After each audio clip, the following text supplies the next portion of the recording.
Selamat datang di channel Puskesmas Paripurna. Kali ini kita akan membahas tentang perbandingan kasus.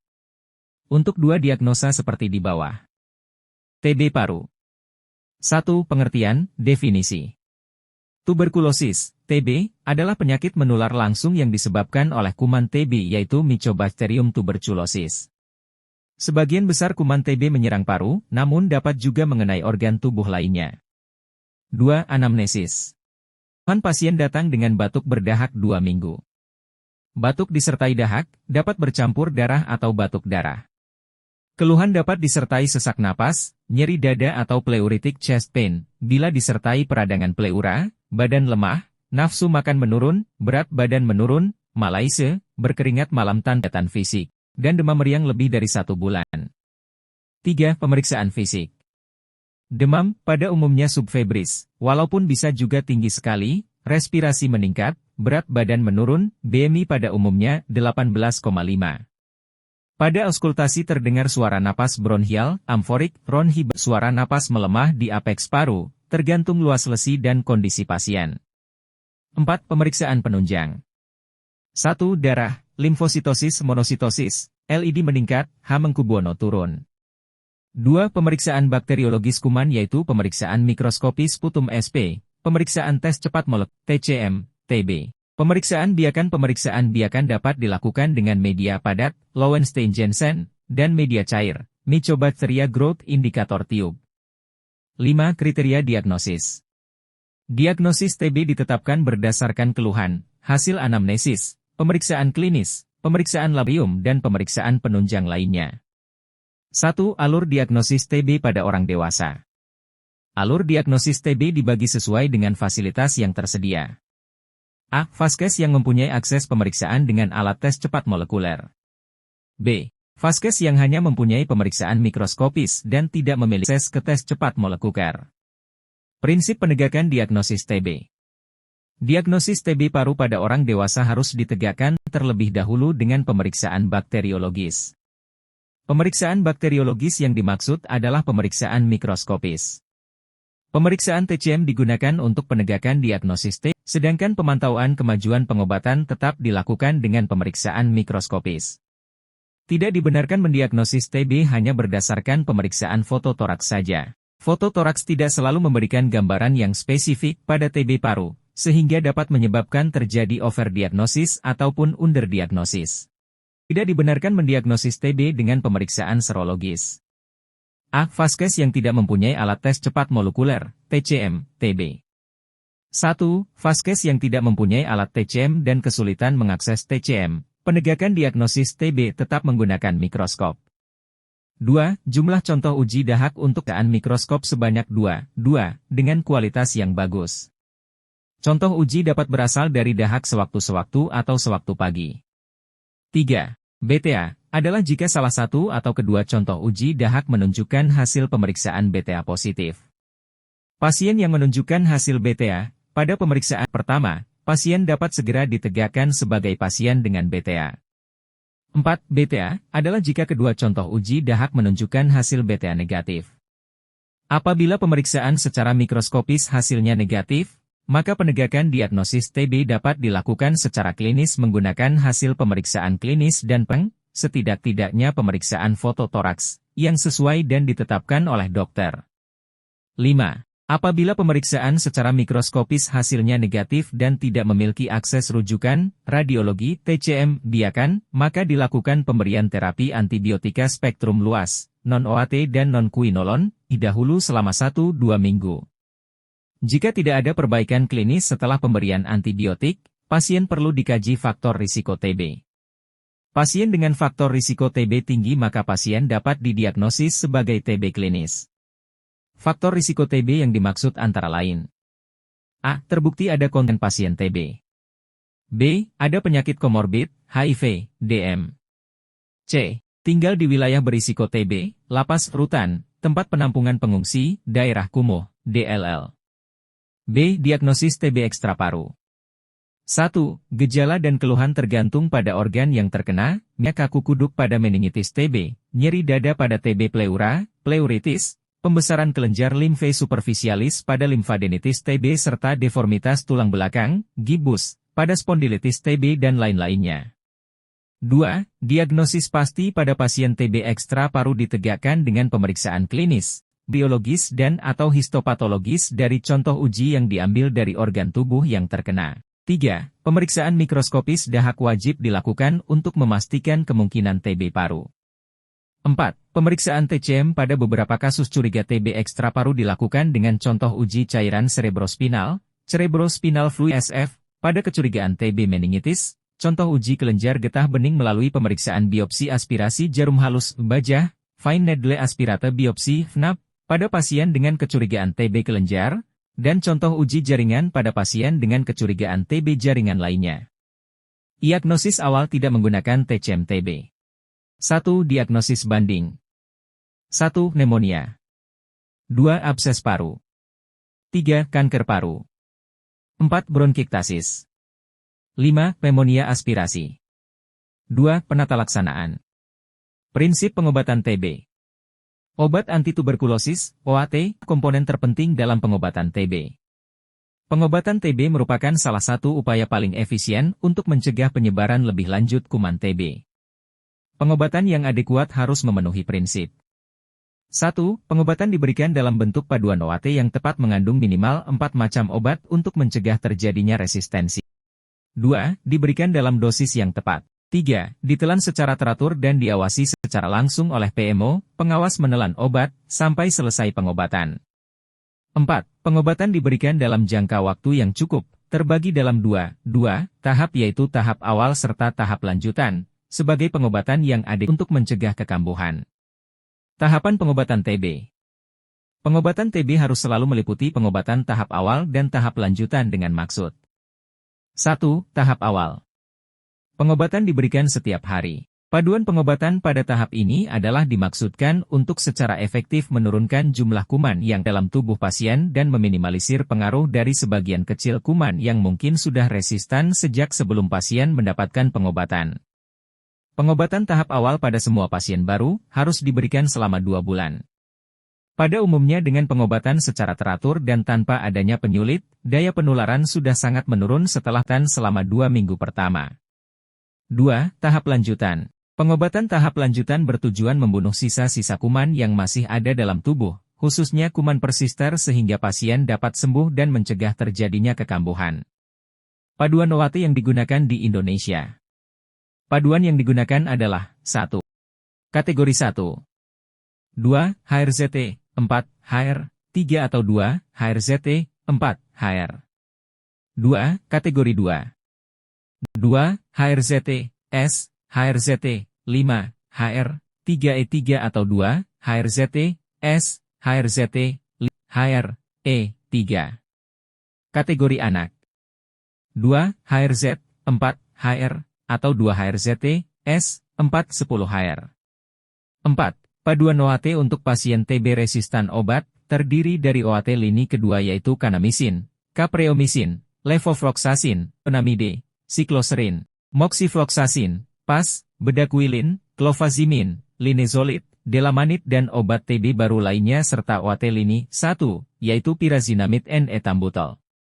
Catatan, pengobatan TB dengan paduan OAT lini pertama yang digunakan di Indonesia dapat diberikan dengan dosis maupun dosis intermiten, diberikan 3 kali per minggu, dengan mengacu pada dosis terapi yang telah direkomendasikan. Paduan OAT kategori 1 dan kategori 2 disediakan dalam bentuk paket obat kombinasi dosis tetap, OAT KDT. Tablet OAT KDT ini terdiri dari kombinasi 2 dan 4 jenis obat atau tablet. Dosisnya disesuaikan dengan berat badan pasien. Paduan ini dikemas dalam 1 paket untuk 1 pasien untuk 1 masa pengobatan. Paket kombipak adalah paket obat lepas yang terdiri dari isoniazid, H, rifampicin, R, pyrazinamide, Z, dan ethambutol, E, yang dikemas dalam bentuk blister. Paduan OAT ini disediakan program untuk pasien yang tidak bisa menggunakan paduan OAT KDT. Paduan OAT kategori anak disediakan dalam bentuk paket obat kombinasi dosis tetap, OAT KDT. Tablet OAT KDT ini terdiri dari kombinasi 3 obat dalam 1 tablet. Dosisnya disesuaikan dengan berat badan pasien. Paduan ini dikemas dalam satu paket untuk satu pasien untuk satu masa pengobatan. Paduan OAT KDT lini pertama dan peruntukannya. Pengobatan TB dengan paduan OAT lini pertama yang digunakan di Indonesia dapat diberikan dengan dosis harian maupun dosis intermiten, diberikan 3 kali per minggu, dengan mengacu pada dosis terapi yang telah direkomendasikan. Dosis rekomendasi OAT lini pertama untuk dewasa.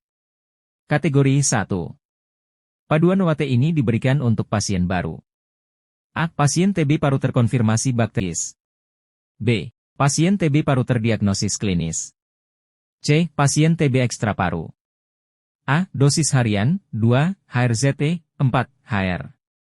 Dosis paduan OAT KDT kategori 1, 2, HRZT, 4, HR. B. Dosis harian fase awal dan intermiten fase lanjutan, 2, HRZT, 4, HR, 3. Dosis paduan OAT Kombipak kategori 1. Kategori 2. Paduan OAT ini diberikan untuk pasien BTA positif yang pernah diobati sebelumnya, pengobatan ulang, yaitu A. Pasien kambuh. B. Pasien gagal pada pengobatan dengan paduan OAT kategori 1 sebelumnya. C. Pasien yang diobati kembali setelah putus berobat, lost to follow up. Dosis harian 2, HRZT, S, HRZT, 5, HRE. A. Dosis paduan OAT KDT kategori 2, 2, HRZT, S, RZT, 5, HRE. B. Dosis harian fase awal dan dosis intermiten fase lanjutan 2, HRZT, S, HRZT, 5, HR, 3E3. Dosis paduan OAT KDT kategori 2, 2, HRZT, S, HRZT, 5, HR, 3E3. Paduan OAT KDT diberikan dalam bentuk paket berupa obat kombinasi dosis tetap OAT KDT. Tablet OAT KDT ini terdiri dari kombinasi 3 dan 2 jenis obat dalam satu tablet, 2 HRZ, 4 HR3. Dosisnya disesuaikan dengan berat badan pasien. Paduan ini dikemas dalam satu paket untuk satu pasien. Anak umumnya memiliki jumlah kuman yang lebih sedikit, pausibasiler, sehingga rekomendasi pemberian 4 macam OAT pada fase intensif hanya diberikan kepada anak dengan BTA positif, TB berat dan TB tipe dewasa. Terapi TB pada anak dengan BTA negatif menggunakan paduan INH, rifampicin, dan tirazinamid fase inisial 2 bulan pertama kemudian diikuti oleh rifampicin dan INH pada 4 bulan fase lanjutan. Kombinasi dosis tetap OAT KDT, FDC Fixed Dose Combination. Untuk mempermudah pemberian OAT sehingga meningkatkan keteraturan minum obat, paduan OAT disediakan dalam bentuk paket KDT FDC. Satu paket dibuat untuk satu pasien untuk satu masa pengobatan. Paket KDT untuk anak berisi obat fase intensif, yaitu rifampicin, R, 75 mg, INH, H, 50 mg, dan tirazinamid, Z, 150 mg, serta obat fase lanjutan, yaitu R 70 mg dan H 50 mg dalam satu paket. Dosis yang dianjurkan dapat dilihat pada tabel berikut. Keterangan. R. Rifampicin. H. Isoniazid. Z. Tirazinamid. A. Bayi di bawah 5 kg pemberian OAT secara terpisah, tidak dalam bentuk kombinasi dosis tetap, baiknya dirujuk ke RS. B. Apabila ada kenaikan BB maka dosis, jumlah tablet yang diberikan, menyesuaikan berat badan saat itu. C. Untuk anak obesitas, dosis KDT menggunakan berat badan ideal, sesuai umur. Tabel berat badan berdasarkan umur dapat dilihat di lampiran. OAT KDT harus diberikan secara utuh, tidak boleh dibelah, dan tidak boleh digerus. Obat dapat diberikan dengan cara ditelan utuh, dikunyah di kulum, chewable, atau dimasukkan air dalam sendok, dispersable. F. Obat diberikan pada saat perut kosong, atau paling cepat 1 jam setelah makan. G. Bila INH dikombinasi dengan rifampicin, dosis INH tidak boleh melebihi 10 mg kg BB hari. H. Apabila OAT lepas diberikan dalam bentuk puyer, maka semua obat tidak boleh digerus bersama dan dicampur dalam satu puyer. 9. Edukasi. 1. Memberikan informasi kepada pasien keluarga tentang penyakit tuberkulosis. 2. Pengawasan ketaatan minum obat dan kontrol secara teratur. 3. Pola hidup sehat dan sanitasi lingkungan. 10. Kriteria rujukan. 1. Pasien dengan sputum BTA, klinis, tapi tidak menunjukkan perbaikan setelah pengobatan dalam jangka waktu tertentu. Pasien dengan sputum BTA, klinis, meragukan. 3. Pasien dengan sputum BTA tetap, setelah jangka waktu tertentu. 4. TB dengan komplikasi keadaan khusus, TB dengan komorbid. 5. Suspek TB MDR harus dirujuk ke pusat rujukan TBMD. 11. Prognosis. Pada umumnya baik apabila pasien melakukan terapi sesuai dengan ketentuan pengobatan. Untuk TB dengan komorbid, prognosis menjadi kurang baik. 12. Referensi. Keputusan Menteri Kesehatan Republik Indonesia Nomor HK 0202 Menkes 514/2015 tentang panduan praktik klinis bagi dokter di fasilitas pelayanan kesehatan tingkat pertama. Pertusis. 1. Pengertian, definisi. Pertusis adalah penyakit infeksi saluran pernafasan akut yang sangat menular ditandai dengan suatu sindrom yang berupa batuk yang bersifat spasmodik dan paroksismal disertai nada yang meninggi karena penderita berupaya keras untuk menarik nafas sehingga pada akhir batuk sering disertai khas, WOOP. 2. Anamnesis. Keluhan. Perjalanan klinis pertusis yang dibagi menjadi 3 stadium yaitu 1. Stadium kataralis, stadium prodormal. Lamanya 1-2 minggu. Gejalanya berupa, infeksi saluran pernafasan atas ringan, panas ringan, malaise, batuk, lacrimasi, tidak nafsu makan dan kongesti nasalis. 2. Stadium akut paroksismal, stadium spasmodik. Lamanya 2-4 minggu atau lebih. Gejalanya berupa, batuk sering 10 kali. Selama batuk pada anak tidak dapat bernafas dan pada akhir serangan batuk pasien menarik dengan cepat dan dalam sehingga terdengar yang berbunyi melengking, WOOP, dan diakhiri dengan muntah. 3. Stadium konvalesen. Ditandai dengan berhentinya WOOP dan muntah. Batuk biasanya menetap untuk beberapa waktu dan akan menghilang sekitar 2-3 minggu. Faktor risiko. 1. Siapa saja dapat terkena pertusis. 2. Orang yang tinggal di rumah yang sama dengan penderita pertusis. 3. Imunisasi amat mengurangi risiko terinfeksi, tetapi infeksi kembali dapat terjadi. 3. Pemeriksaan fisik. Tanda patognomonis. 1. Batuk berat yang berlangsung lama. 2. Batuk disertai bunyi, WOOP. 3. Muntah. 4. Sianosis. 4. Pemeriksaan penunjang. 1. Pemeriksaan apus darah tepi, ditemukan leukosistosis dan limfositosis relatif. 2. Kultur. 5. Kriteria diagnosis. 1. Terdeteksinya Bordetella pertussis dari spesimen nasofaring. 2. Kultur swab nasofaring ditemukan Bordetella pertussis. 6. Diagnosis kerja. Pertusis. 7. Diagnosis banding. 8. Penata laksanaan. A. Pemberian makanan yang mudah ditelan, bila pemerintah sebaiknya berikan cairan elektrolit secara parenteral. B. Pemberian jalan nafas.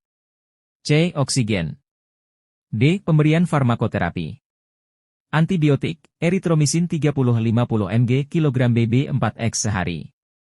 Antitusif, kodein 0,5 mg tahun kali dan utamol dengan dosis 0,3 hingga 0,5 mg per BB hari 3x sehari. 9. Edukasi. A. Edukasi. Edukasi diberikan kepada individu dan keluarga mengenai pencegahan rekurensi. B. Pencegahan. Imunisasi dasar lengkap harus diberikan pada anak kurang dari 1 tahun. 10. Kriteria rujukan. 11. Prognosis. Prognosis umumnya bonam, namun dapat terjadi berulang, dubia et bonam. Sanationam, dubia et bonam. 12. Referensi. Panduan praktik klinis bagi dokter di fasilitas pelayanan kesehatan primer edisi pertama, Basada ID, 2013.